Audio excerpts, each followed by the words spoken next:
E aí pessoal, tudo bem? Começando mais uma live aqui, vou chamar o pessoal. Danilo.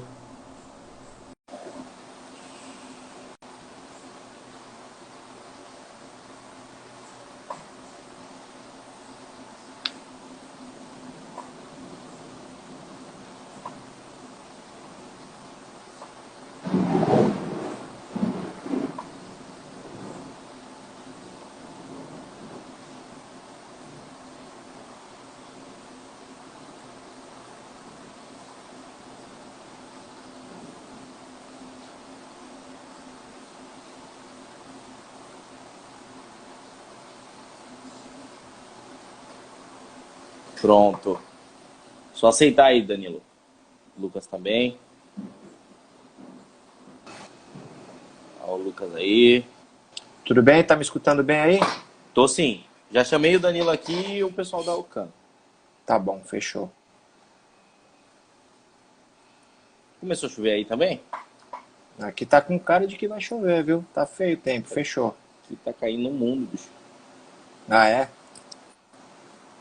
A Ju. Dá um oi pra Ju. Ô, Bruno, beleza?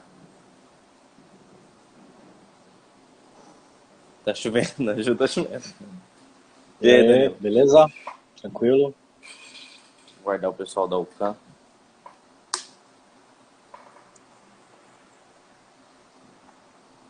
Já chamei aqui o pessoal da Alcan, viu? Beleza. Beleza. Esperar o Paulo. Carliane. Carliane vai ficar de olho nos memes hoje.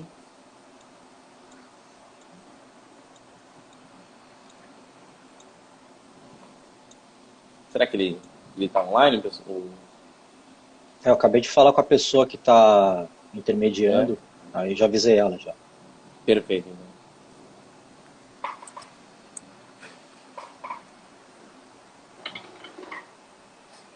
E a bolsa, como é que fechou, Danilão? Não vi.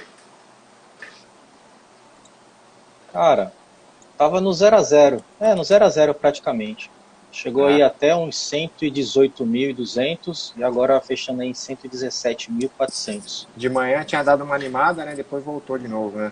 Deu uma animada. Ó, Laís. Oi, Laís, tudo bem? Ó o Bezerra. Ó, o Paulo solicitou aí.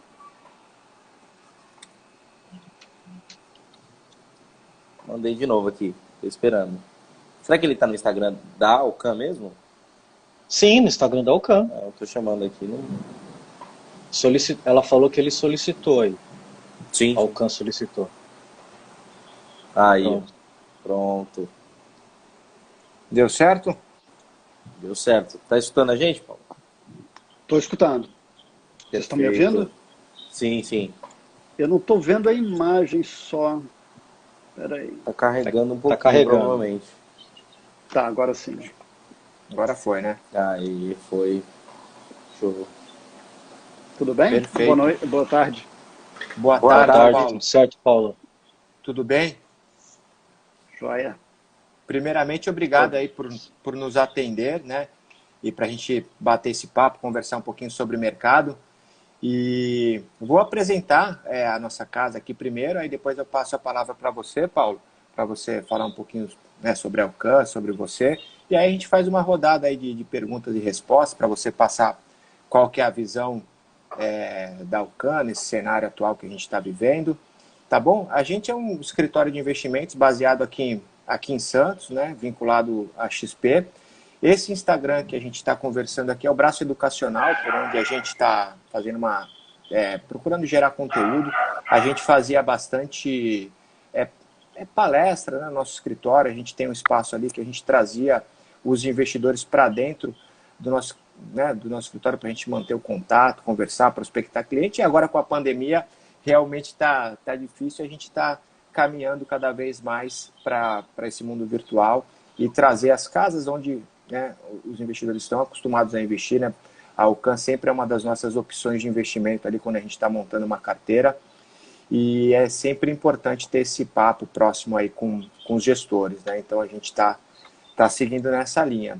Então, todos nós aqui, meu nome é Lucas, somos sócios do escritório e é um prazer recebê-lo aqui. Beleza, obrigado, Lucas. Eu que agradeço a oportunidade. Eu acho muito importante a gente estar sempre próximo dos clientes e fazendo esses eventos para as pessoas conhecerem a nossa cabeça, conhecerem a casa também, porque isso dá uma segurança, ainda mais no fundo multimercado. É bom a gente ter esse contato mais próximo, justamente para passar o máximo de informação possível. A Ocam é uma gestora que tem fundos multimercados e fundos de ação, e nos multimercados especificamente, vocês devem conhecer bem, a gente tem uma composição um pouco diferente do padrão do mercado, que nós temos um risco normalmente maior alocado para a Bolsa do que para a parte macro. Isso não é 100% do tempo, é lógico, a gente aproveita muito a flexibilidade que o fundo multimercado dá para a gente, então quando as oportunidades maiores estão em um lado ou para o outro, a gente sempre ajusta essa composição, mas no equilíbrio, vamos falar assim, no longo prazo, a gente sempre, nos multimercados especificamente, sempre tende a alocar um pouco mais de risco na parte de bolsa. E isso é bem interessante porque cria uma descorrelação grande da gente, nossa com a indústria e acaba que são fundos complementares mesmo. Não é uma correlação negativa, é um complementar, é uma correlação baixa. Então, a gente consegue entregar isso, vamos falar assim, para ajudar a compor a carteira dos clientes e tudo. A gente tem, enfim, vários perfis de risco, vocês devem ter nossa grade aí, os fundos, eles são adequados em função do risco em cada um, mas a carteira é sempre a mesma, a gente não tem muito aquela ideia de algumas outras gestoras, que cada gestor toca um fundo específico. Assim, a gente tem uma visão consensual da casa e essa posição está embutida em todos os fundos. A diferença é justamente o apetite a risco de cada cliente e as restrições institucionais, eventualmente, que tenham, que direcionam um fundo ou outro como sendo mais adequado para cada cliente. Mas acho que um resumo breve da Ocam seria esse. E eu sou um dos sócios fundadores da Ocam. Na verdade, a Ocam é um fundo que foi um spin-off da gestora que existia na Plural. A gente saiu de lá, toda a equipe de gestão dos multimercados e dos fundos de ação, e resolveu fazer uma gestora independente. Enfim, a gente está aí, conseguiu trazer com isso o histórico todo de fundos e tudo, manter uma consistência grande em termos de rentabilidade, e além disso conseguiu fortalecer também a equipe de gestão nessa parte de juros e câmbio, trazendo gestores muito bons, o Pedro Dreyer, o Fernando Chibante, entraram com o início da Ocam e ajudaram muito a complementar a equipe e, enfim, reforçar a rentabilidade, principalmente nessa parte também de macro. Acho que é isso, um resumo breve. Perfeito, Paulo. Não, legal. Se me permite, então, eu vou começar com a primeira pergunta. Antes disso, só vou passar aqui a rentabilidade aqui de alguns fundos que estão disponíveis na plataforma da XP, né? Então, o Long Biased nos últimos 12 meses, 19%, o FIA está dando 58,67%, o Total Return, o retorno absoluto está dando 9,50%, eu estou batendo o olho aqui, estou vendo que todos os fundos, vamos dizer, no aniversário da pandemia, né, praticamente um ano que a gente vem vivendo esse momento aí de dificuldade, a performance da casa é muito boa, colocando todos os fundos aí no patamar positivo, o que não é fácil. A gente sabe que o trabalho de gestão de recursos aí é bem complicado, momento de extrema volatilidade, então, de antemão, parabéns aí pela performance da casa. E a minha pergunta, eu queria começar falando um pouco de mercado internacional, a visão macro aí de vocês, que é sempre muito interessante saber. Falando lá de fora, né? A gente vai ter que seguir aquilo que o Warren Buffett falou, nunca apostar contra a América, né? A revisão do PIB dos Estados Unidos aí saiu de 4,2 para 6,5, estímulos aí fiscais e monetários aí vindo na casa aí dos 3 trilhões de dólares, que deve ser uma outra parte aí direcionada para a infraestrutura. Claro que o risco de inflação está sempre em pauta, em voga aí. Então fica aí o tema aí para você contar um pouquinho para a gente como é que vocês estão vendo esse cenário um cenário internacional. Perfeito. Inicialmente vou agradecer o elogio aos fundos. Realmente foi um período de 12 meses muito desafiador, mas eu acho que também é onde a gente consegue mostrar muito a beleza justamente do multimercado, que permite a gente ter flexibilidade suficiente para cada ponto do tempo estar perseguindo as melhores opções e conseguir entregar o resultado. Um resultado bom. Então, mas indo para a sua pergunta, você está corretíssimo. Acho que apostar contra os Estados Unidos é muito difícil mesmo. Pois é, a gente pode pegar 3 países hoje como os países que estão na frente no processo de vacinação. Primeiro é Israel, claro, que tem uma vantagem pelo tamanho, uma população relativamente pequena. Então, é fácil você vacinar um percentual grande da população, isso sem demérito nenhum. Eu acho que eles foram extremamente eficientes, compraram as vacinas cedo, conseguiram uma rede de logística muito boa e tudo. Então, acho que isso aí é inegável. Mas é lógico que também você conseguir um volume de vacinas menor ajuda. Reino Unido é um outro país, e o terceiro é Estados Unidos. E aí você tem um complicador nos Estados Unidos, que é o tamanho da população, uma população grande, um país grande. E os Estados Unidos está capitaneando esse processo de vacinação, juntamente com esses 2 outros. A gente pode pensar nessa pandemia como tendo dois estímulos no primeiro momento, muito fortes, né? O estímulo monetário e o estímulo fiscal. Ambos continuam. O fiscal está sendo complementado agora, como você falou, numa magnitude extremamente forte. E tem o terceiro estímulo, que é a vacina. Eu acho que a parte que a gente podia demandar do estímulo fiscal e monetário foi entregue. A economia reagiu a isso. A gente está tendo uma demanda aquecida por bens globalmente. Não é à toa que você está com essa história toda do reflation, quer dizer, a inflação voltando a aparecer. Um ano atrás, a gente estava discutindo um problema de inflação ficando muito baixa por um período que a gente não conseguia vislumbrar o fim. E um ano depois, a gente começou a ver, não, a inflação não está tão baixa, ela está voltando a aparecer, não é um nível elevado, mas está voltando a aparecer. Em alguns países começa a gerar alguma preocupação, mas não é o caso dos países desenvolvidos. Vamos lembrar que já antes da crise, o problema dos desenvolvidos não era como você faz para diminuir a inflação, é como você faz para elevar a inflação para ela voltar para a meta. E aí eu acho que a gente encaixa essa situação dos Estados Unidos juntando essas 3 pontas.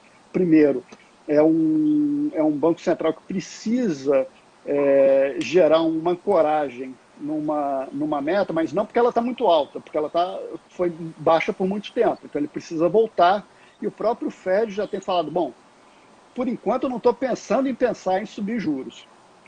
Aí Sim. Lá na frente, quando começar a ter, por um tempo razoável, a inflação superando a meta, ele estiver confortável, ele começa a sinalizar alguma coisa. Mas ele tá sinalizando hoje que ele vai querer ver o branco no olho da inflação antes de começar realmente a pensar em se mexer.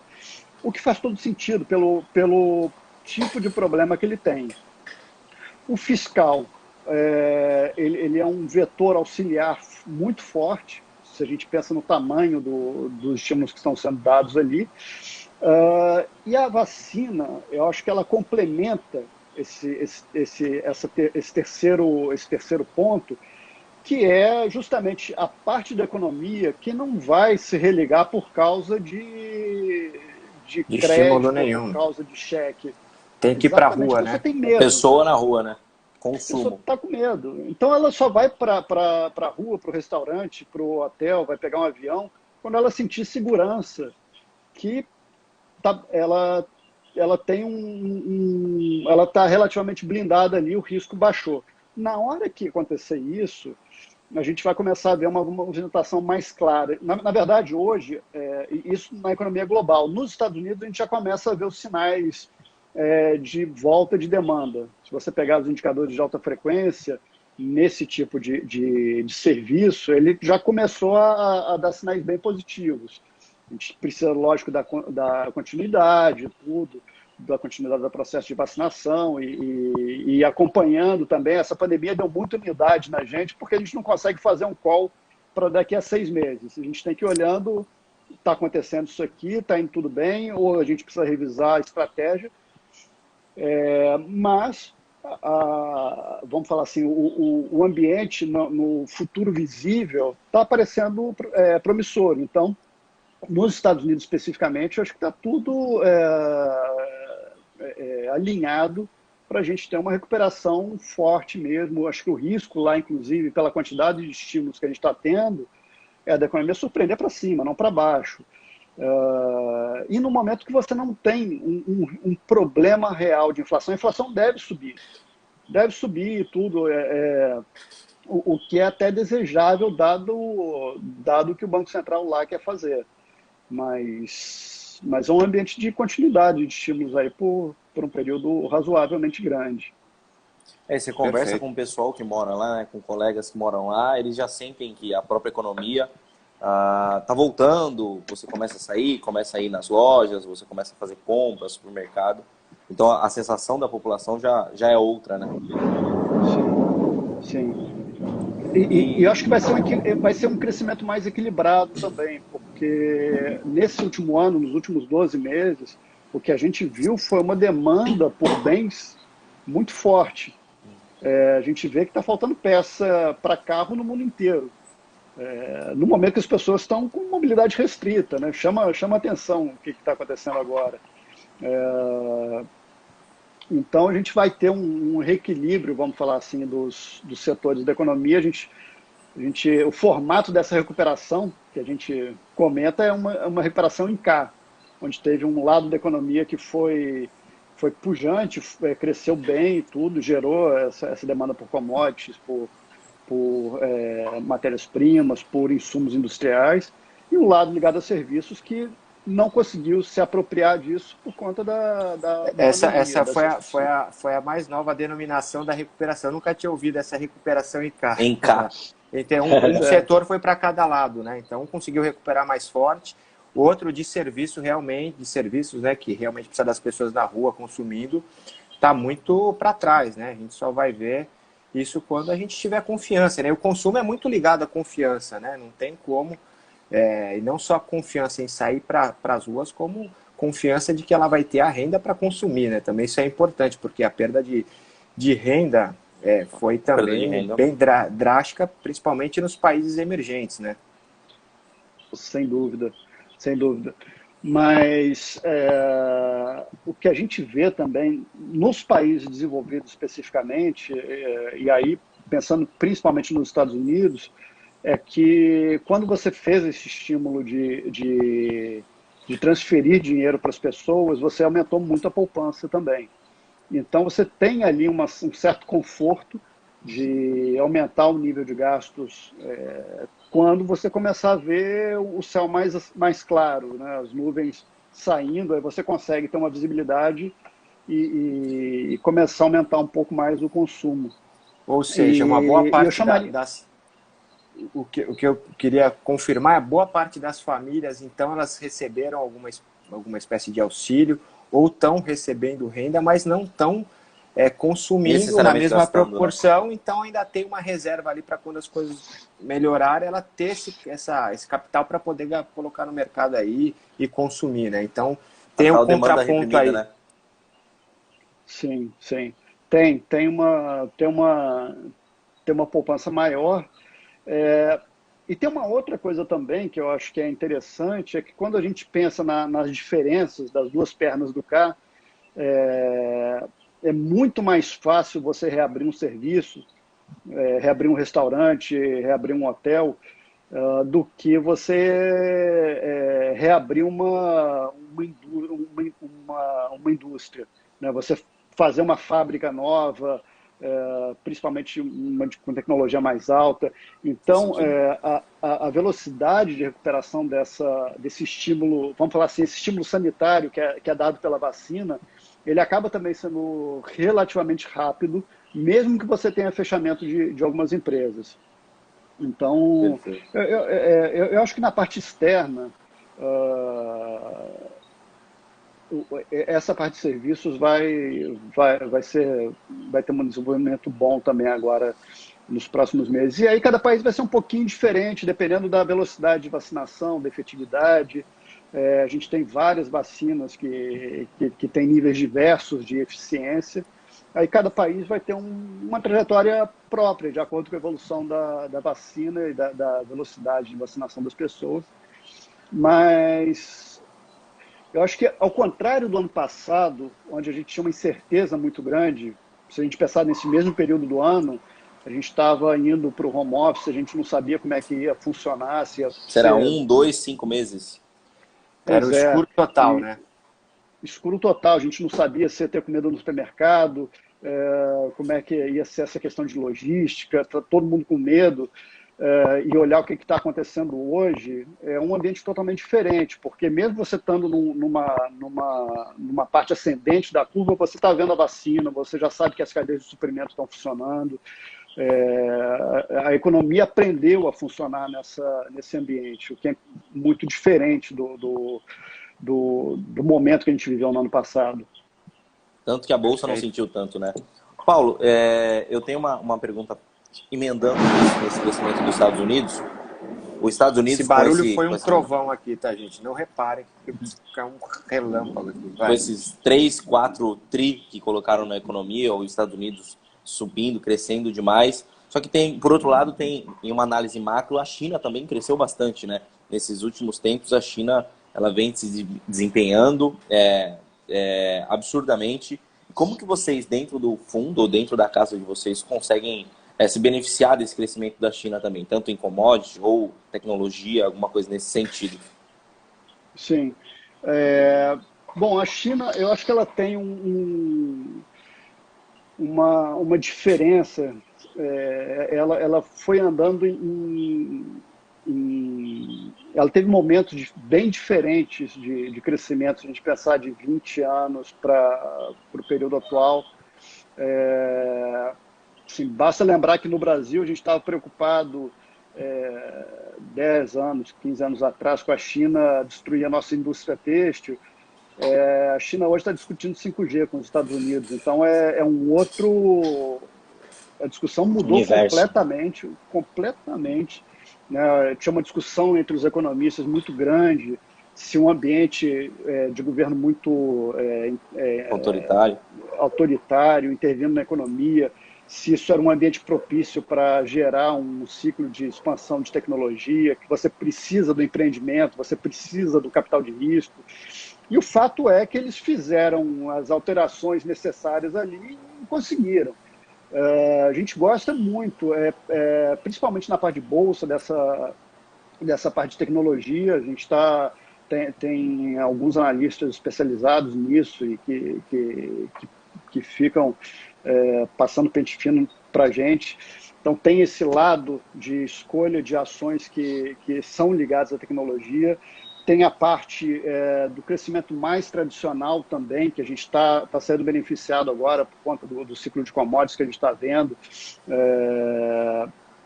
Tem a questão, tanto na parte mais tradicional de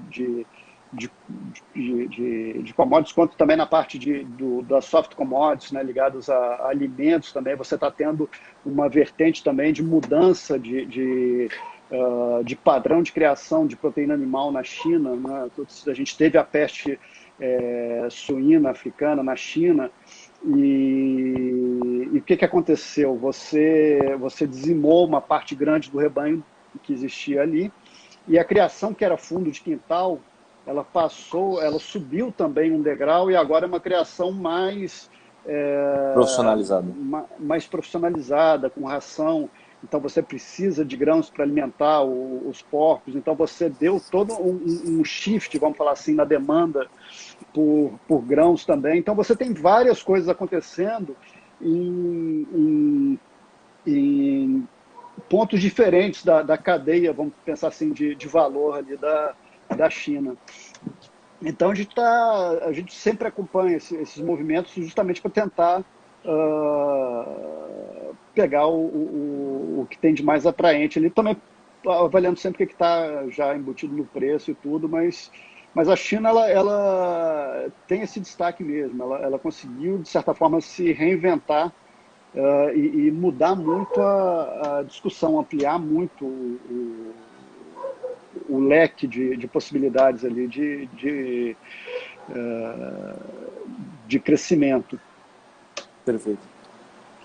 Vai, Danilão, Ok, tem lá, uma pergunta? Danilão. Boa tarde, Paulo. Tudo bem? Obrigado aí pela disponibilidade. Agradecer também a Isabel, que fez o intermédio aí, por o contato entre mim e o Paulo. Paulo, eu queria saber... Obrigado. Eu queria saber se o dólar enfraquecido o real enfraquecido frente ao dólar, né, no atual cenário, a gente vê o dólar aí na casa de 5,60, 5,70, se isso pode acarretar também no real enfraquecido frente a outras moedas de países emergentes, como Índia, Rússia, a própria China também, né? E se isso pode ocasionar num fluxo de capital estrangeiro da nossa bolsa, se isso aí pode ser um fator negativo, mesmo com o Banco Central anunciando aí que pode aumentar a taxa 0,75, se pode ocasionar num fluxo de capital do nosso país. Certo. Deixa eu colocar uma questão, que é o que está acontecendo com o câmbio. O câmbio é uma daquelas variáveis que sempre é muito difícil você explicar, prever é impossível. Mas Vai explicar errar é com difícil. certeza, melhor não tentar, né? Pois é. Mas a gente nunca foi, quer dizer, nos últimos anos, a gente não era otimista com o real. A gente sempre considerou que o real ia ter uma performance pior por motivos diferentes. Inicialmente, tinha uma questão de readequação de balanço das pessoas e das empresas, por conta do juro mais baixo aqui. A gente teve uma taxa de juros que foi cadente ao longo do tempo. Se a gente pegar o que aconteceu, vamos pegar o Inflation Target, que é o mesmo regime desde 99 para hoje, a gente chegou a ter juros de 45%. E esse juro foi progressivamente, ao longo dessas décadas, foi sendo reduzido e chegou a 2% no momento que ele bateu o menor patamar. Isso tem consequências. Isso tem consequências de investidores estrangeiros que deixaram de achar o país atraente para fazer operação de carry trade, de internar e pegar esses juros. Isso tem efeitos, por exemplo, de empresas. Se a gente pegar todas as grandes exportadoras do Brasil, elas são grandes importadoras também. A empresa exporta grãos, mas ela importa toda a parte de fertilizantes, de insumos, é tudo importado. Então, para essas empresas, não vale a pena frequentemente internar o dinheiro para ficar um ano com um carrego de 2% e correr o risco cambial, quando ele pode deixar o dinheiro lá fora, porque ele vai precisar desse dinheiro em dólar, então ele já está travado, já tem o hedge natural, vamos falar assim. Então, deixou de ser interessante para muita empresa internar dinheiro. Os próprios investidores locais começam a se questionar se não vale a pena ter um percentual um pouquinho maior do capital investido lá fora, dado que o juro aqui embaixo, aqui no Brasil, já é relativamente baixo. Então, você, num primeiro momento, tinha essa questão, que a gente pode até falar, as empresas pré-pagando dívida. Acabou que teve um momento que o mercado de capitais doméstico ficou muito pujante, e aí valia mais a pena você captar aqui dentro do que emitir um título lá fora, dívida fora ficou caro, então você captava aqui para pré-pagar a dívida externa. A Petrobras chegou a fazer bastante isso. Então, no primeiro momento, a gente teve uma depreciação do real, que era um ajuste a uma nova situação, e um ajuste até benigno, que estava acontecendo. Pelos motivos bons, o real ficou mais fraco. De lá para cá, a gente teve um questionamento fiscal maior. E aí a gente tem a continuidade do movimento, mas pelo motivo ruim. Isso de lá para cá que você diz, eleições. Não, depois das eleições, se a gente pensar...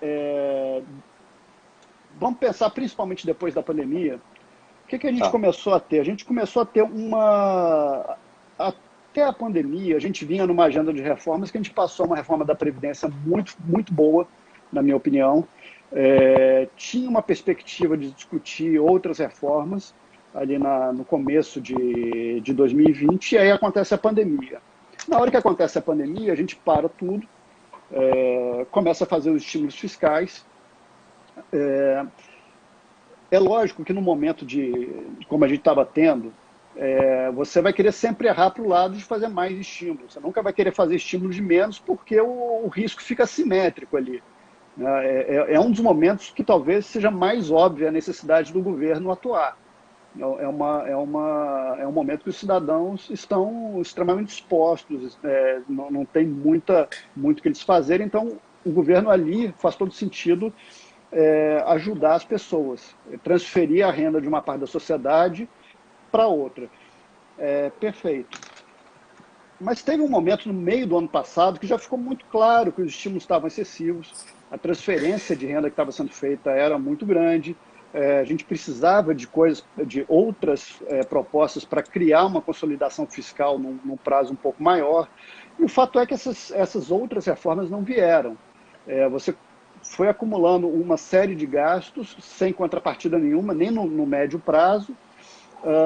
Junto com isso, você teve uma sequência de ruídos políticos que criaram uma dificuldade de visibilidade também muito grande nessa parte política, as rixas entre o legislativo e o executivo. A gente teve isso entrando, inclusive, nesse ano, se a gente pensar na discussão que a gente teve na PEC emergencial, tinha uma discussão de deixar o Bolsa Família fora do teto esse ano, por exemplo. Teve a aprovação do orçamento com despesas subdimensionadas.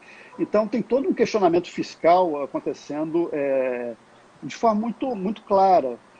Junto com isso, sem emitir nenhum juízo de valor, tudo leva a crer que a eleição do próximo ano vai ser uma eleição muito polarizada, sem dúvida nenhuma. Um candidato mais à direita, com uma visão muito forte da economia enfim, que sempre teve um perfil corporativista muito forte, com o outro lado de esquerda também, com uma postura que não é das melhores também. E tudo isso cria um ambiente que é difícil você se animar com o real. Bem ou mal, o Brasil é um país que hoje tem um yield relativamente baixo. Se você não vai atrair capitais para investir em títulos aqui, porque o yield já não justifica tanto isso. O crescimento do Brasil, dado que a gente não tem grandes reformas sendo colocadas na mesa, não tem grandes projetos de privatização, de melhoras de ambiente de negócio indo para frente, também é muito difícil achar que o crescimento do país vai ser bombástico. Então, a gente não consegue ficar muito otimista com o câmbio, com uma apreciação do real relevante. Isso Vocês continuam com esse pensamento, então, ainda? Continuamos. Mas isso não quer dizer... A posição do fundo está vendido no real, né, pelo que eu vi na última carta. Né? Estão apostando na desvalorização do real. Né? Ou seja, é melhor ter dólar no bolso do que ter real. Não tenha dúvida, né, quanto a isso. Né? A primeira pergunta que você me fez foi justamente sobre isso. E eu concordo. Acho que é difícil você apostar contra os Estados Unidos, ainda mais no momento que eles estão. A gente está Tudo atrás muito na leva a crer, vacinação. né? Agora, isso não quer dizer, o ponto que eu ia fazer é só que não quer dizer que a bolsa tem que cair, nada do tipo. A gente também é beneficiado por vários outros vetores. O câmbio mais depreciado, ele torna um certo setor da bolsa muito Ou atraente, algumas né? empresas também que se beneficiam da alta do dólar, né? Que são mais Exato. exportadoras do que importadoras, sei lá, o caso da Vale, algumas outras empresas de commodity, né? Suzano, enfim, Proteína podem ser animal. interessantes, né? Perfeito. A bolsa ela é muito rica, né? Você olhar só o índice, às vezes é um pouco enganoso. Ali dentro você consegue uh, extrair muito valor justamente por conta dessa riqueza da composição. E aí tem empresas que são mais ligadas ao mercado doméstico, outras vão ser mais ligadas ao mercado externo, outras vão ter um componente grande de agronegócio, outras são grandes importadoras, que aí talvez tenham um pouco mais de problema. Então, cada um vai ser um case ali dentro. E eu acho que nesses momentos a gente tem uma equipe boa, uma equipe grande de análise de equity e tudo. O Duda, que é o nosso gestor de equity, é o nosso portfólio manager lá, também é uma pessoa que tem uma cabeça espetacular. Ele o foco dele sempre foi mais renda variável, embora ele esteja envolvido em todas as discussões de macro. Então, acho que a gente tem conseguido fazer esse acompanhamento muito bem. Então, acho que é um pouco esse lado, tá?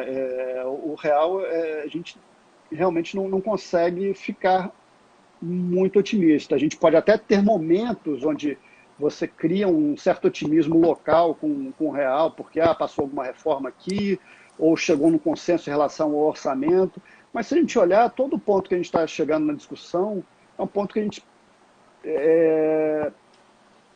Muito parece que a específico, gente né? andou um pouquinho para trás. Ah.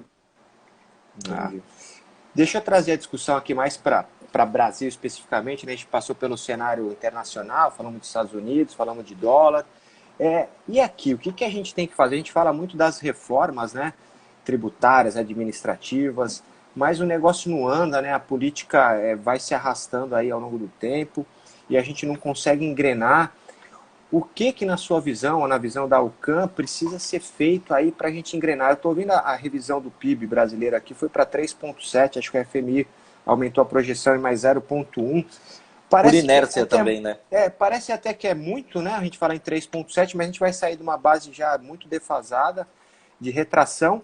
Mas se a gente coloca no relativo, vários outros países aí estão com uma projeção maior, né? O México 5%, os países da Europa também, todos eles crescendo mais do que esses 3,7, sendo que a Europa por si só já tem um crescimento muito mais lento, né? Já são países desenvolvidos.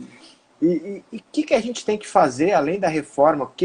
Quais as ferramentas aí que o Banco Central e o governo tem que colocar com urgência, né? Eu sei que a reforma tributária é a que está mais aí em pauta, mas o que mais pode ser feito aí administrativa também, né? para a gente diminuir o desemprego aí? 14%, se não é a máxima aí, está bem próximo do pico.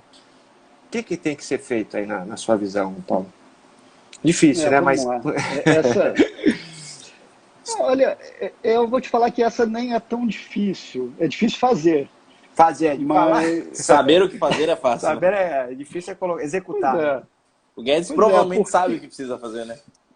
Ué, se você escutar o discurso que ele fazia no começo do governo, é basicamente Perfeito. aquilo. Não tem muita diferença. O que você precisa fazer? Bom, você precisa arrumar seu fiscal.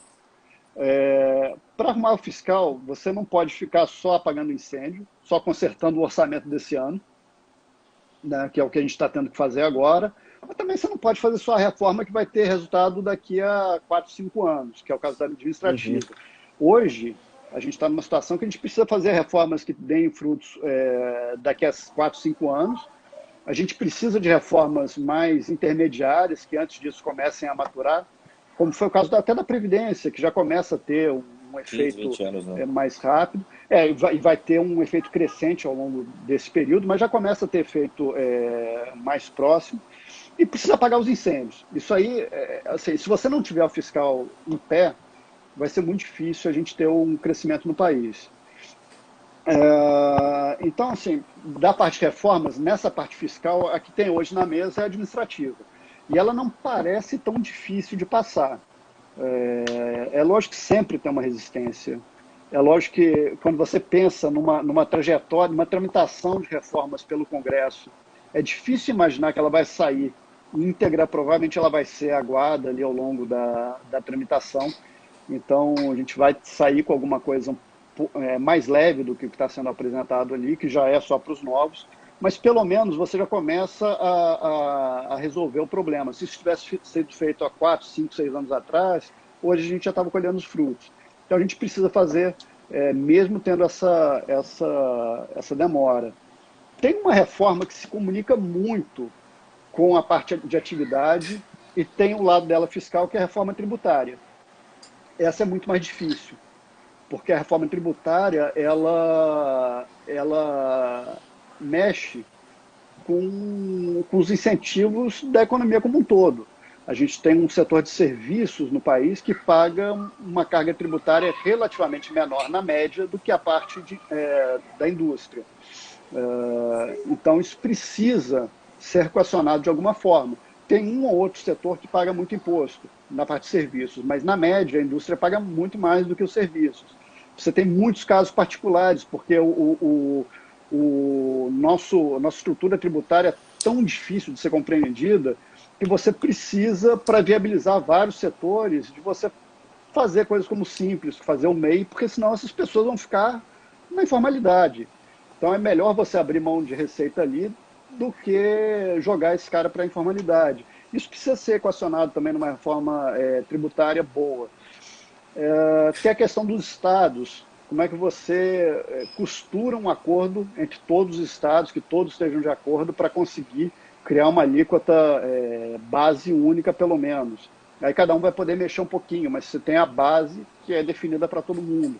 Então, se você tem uma dificuldade muito grande de andar com a tributária. A tributária eu teria mais dificuldade de ver ela andando sendo aprovada esse ano. Ela pode até ter alguma aprovação em uma comissão, alguma coisa assim, anda um pouquinho, mas é difícil ver a aprovação dela acontecendo. E aí o ano que vem já Você crê que seja aprovado nesse governo ainda? Difícil, porque se não for nesse ano, o ano que vem é um ano morto, complicado, né? para a reforma. É um ano complicadíssimo para a reforma, porque você justamente não vai querer contrariar interesse do governador num ano de eleição. Então, o que andar esse ano nessa esfera, eu acho que é o que a gente vai fechar o governo com ele. Perfeito. O que mais? E aí tem toda uma parte de abertura comercial, de diminuição de imposto de importação, de facilidade de acordo bilateral. Uma das coisas que melhora mais a produtividade do país é a abertura comercial. Só que isso também esbarra nesse arcabouço do Mercosul que precisa ser discutido. A Argentina tem embarreirado algumas iniciativas ali. A parte de privatização é muito importante, isso também aumenta a produtividade da economia como um todo. Essa privatização que vai acontecer agora do setor de infraestrutura, aí, aeroportos, portos, estradas, como é que você está vendo? Com bons olhos? Acho que vai ter sucesso, o governo vai obter sucesso, vai conseguir um bom preço aí, pelo que ele está fazendo a concessão? Esse é o primeiro teste que a gente vai ver. Esse é o primeiro teste que a gente vai ver.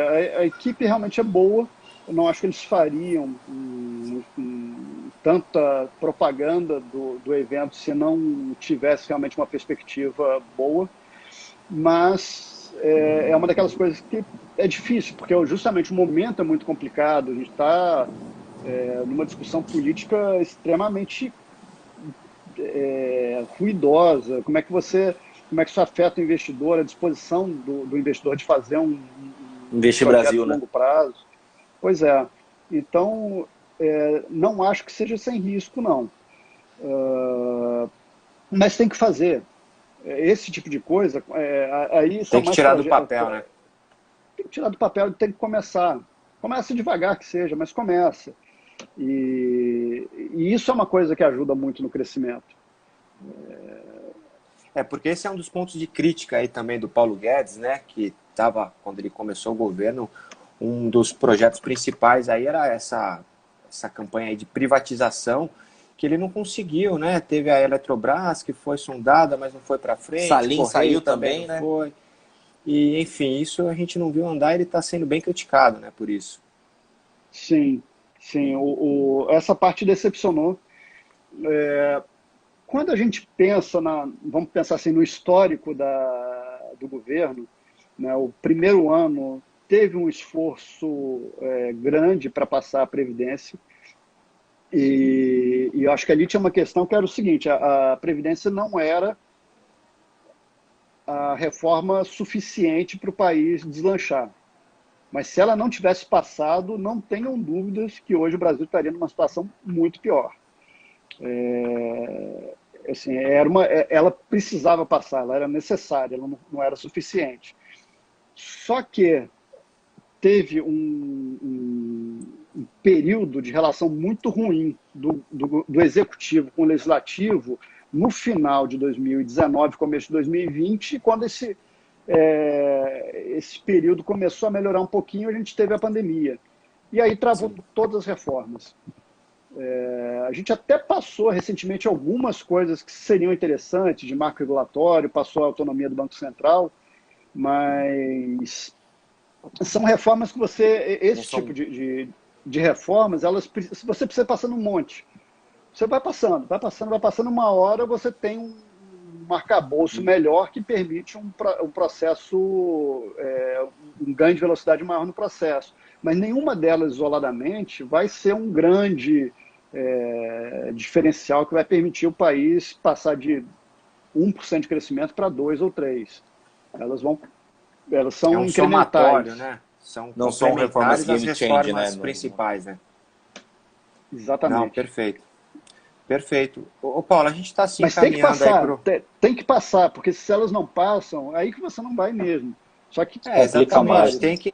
Não tem muito para onde correr, né? A gente já está chegando a um determinado patamar aí, um nível bem complicado que a gente vai ter que se movimentado, senão a gente corre, eu acho aí um risco país aí muito grande, e a gente pode ver consequências aí perigosas aí pela frente, né? Dívida versus PIB aí também está lá em cima. Então, o governo não tem também muito para onde correr, né? Vai ter que se esforçar, claro que a política não é fácil, mas tem que colocar essas coisas aí para andar, né? Sem dúvida, sem dúvida. Você tocou num ponto bem importante, que é o tamanho da nossa dívida. A gente tem uma dívida muito alta, ela está em torno de 90% do PIB, e tem um déficit muito alto. Se você tem uma dívida alta e tem um déficit baixo, ou tem um superávit, você tem uma situação mais confortável. Se você tem um déficit até alto, mas sua dívida é baixinha, você consegue conviver com isso por algum tempo. Quando você tem os dois elevados, você está numa situação mais desconfortável. Por isso as reformas são tão interessantes, são tão importantes. E eu queria só fazer a minha última pergunta aí para a gente encaminhar para o fim. Já estamos chegando aqui com 45, 50 minutos de live, já agradeço aí pela sua disposição aí nos responder, mas é a taxa de juros, né, meu? Será que o Banco Central vai conseguir domar a inflação que está batendo no teto da meta aí? Tá complicado. O Banco Central se antecipou em baixar tanto os juros e agora está tendo que corrigir. Queria que você desse só um breve comentário aí sobre a nossa taxa de juros versus a nossa inflação local aqui, para a gente encaminhar aí para o final. Perfeito. E eu acho que vamos voltar de novo lá para o começo da pandemia. O que o BC viu ali chegou ali em março do ano passado, abril, o que ele olhou? Ele viu uma situação como o que a gente estava discutindo. Os agentes com medo, você tendo um impacto gigantesco em cima da atividade, você tinha um medo da inflação ficar baixa demais, isso começar a afetar as expectativas, criar uma desancoragem. foi, na verdade, a primeira vez que eu vi um medo concreto que fazia sentido da inflação ficar muito baixa no Brasil. A gente nunca tinha presenciado isso. E o BC Quem agiu de acordo. vivenciou os anos 80 aí com a hiperinflação, se contar, não acredita se voltar o tempo. Os juros negativos, né? Pois é, pois é. Então, e ele agiu de acordo, ele fez certo. Você tem um risco muito pronunciado para um lado, você se contrapõe a esse risco. E ao contrário do resto dos Estados Unidos, por exemplo, nosso espaço fiscal sempre foi mais questionado. Então, ele foi no limite do monetário. O que a gente está vendo hoje é que um ano extremamente oposto. É um cenário extremamente oposto. A gente está com a inflação no topo da meta, com o risco de desancorar a expectativa do ano que vem para cima, de começar a subir. A gente já vê as implícitas precificando inflações bem elevadas para frente, o Focus ainda não, mas pode começar a acontecer a qualquer momento. E ele começou a atuar na outra direção, o que é extremamente correto. Ele tem um juro de 2,75 agora, com uma perspectiva de inflação para esse ano de 5, a gente tem 5,20 de inflação, 4% para o ano que vem. Então, mesmo com 75 bases que ele fez, ele está abaixo. Ele tem que seguir num ritmo razoável para conseguir chegar numa taxa que seja, pelo menos, a neutra, na nossa opinião. O cenário já não justifica você ir para uma normalização nem parcial, na nossa opinião. Na comunicação oficial, ele fala da normalização parcial, mas é aquela questão do plano de voo. O plano de voo, ele tem no começo do voo, mas frequentemente os bancos centrais eles têm que adaptar o plano de voo às condições. Exatamente. Claro, perfeito. Tá sendo apresentado, eu acho que ele vai fazer isso. Eu acho que ele vai fazer isso. Ele não vai conseguir parar. Ele vai levar essa taxa de juros mais ali para... porque também a gente avaliar o que foi feito, né, agora um tempo depois, às vezes é relativamente fácil, né? Mas na hora que o negócio estava pegando fogo e a gente no auge da pandemia e tudo parado, economia parada, todo mundo em casa, tem que tomar alguma ação, né? Tem que fazer alguma coisa, né? E naquele momento se decidiu que era a melhor atitude era baixar os juros na casa de 2% para estimular e, enfim, conseguir domar aquela situação, né? Sem dúvida. A gente até ali no final, a gente já discutia se estava certo ou não os patamares que ele estava chegando, mas o fato é que a atuação do Banco Central no pós-crise, a gente pode discutir que ele poderia ter feito uma queda a menos ali, verdade, mas ele foi mais acertado do que errado. E não foi só juros, ele fez toda uma política de crédito também ali, claro. Ele costurou um pacote muito interessante, que foi importante para a economia. Só que essa página ela foi virada. A gente está numa outra situação agora, né? Exatamente. E a gente tem que ajustar essa nova situação. A gente não está na mesma situação dos Estados Unidos. A gente não está olhando a meta de inflação por baixo e querendo chegar lá em cima. A gente passou... Ao contrário, já passou, né? A gente está sendo espremido. A gente está sendo espremido pelo teto fiscal e pelo teto da banda da inflação esse ano. Então, temos que levar as duas coisas em consideração. Perfeito, Paulo. A gente se encaminhou aqui para o fim. Foi quase uma hora aí de bate-papo, conversa muito agradável aí. Uma aula que aula, aqui. Uma aula. Que aula. Exatamente. Muito obrigado, de verdade. E aí, fica bem legal para os nossos investidores, o pessoal que acompanha aí a gente, entender um pouquinho de cenário, que é sempre importante na hora de tomar uma decisão. Vai somando as informações aí, não ficar muito apegado com o que a gente vê em notícia por aí, ficar acompanhando muito a televisão e notícia que não tem muito fundamento, né? Vai entrar em depressão, né? Trazer o especialista aí é sempre legal. Obrigado, viu, Paulo? Eu que agradeço a oportunidade. Acho que, como falei, acho que é muito bom vocês conhecerem a cabeça da gente, os clientes conhecerem também, porque sempre ajuda a explicar as posições do fundo e dar um conforto, né? Acho que isso é essencial para esse processo que a gente está tendo de popularização dos investimentos e as pessoas que no passado só aplicavam investimentos mais de risco mais baixo. Conservadores. Hoje eles querem um risco maior, mas é muito importante fazer essa complementação e trazer a familiaridade com o funcionário e com os ativos para as pessoas. Então, obrigado pela oportunidade. A educação é fundamental para todos os investidores. Então, com a aula que a gente teve aqui hoje, a gente vai colocar alguns cortes no Instagram. O investidor ele se sente mais próximo e vê se faz sentido ou não entrar dentro de um fundo da casa de vocês. Mas, pô, eu gostei da ideia do Paulo e faz sentido eu estar dentro disso. Ou uma parte dentro do meu patrimônio dentro disso. Legal. Perfeito. Valeu, Paulo. Até uma próxima. Beleza. Obrigado aí por conversar com a gente. Precisando, Obrigado pela aula aí, Paulo. chamar. Que isso. Obrigado. Tá bom. Tchau, tchau. Até mais. Tchau, tchau. Até mais. Até a Abraço. próxima. Tchau, tchau. Falou, tchau, tchau. Obrigado. Tchau, pessoal. Abraço.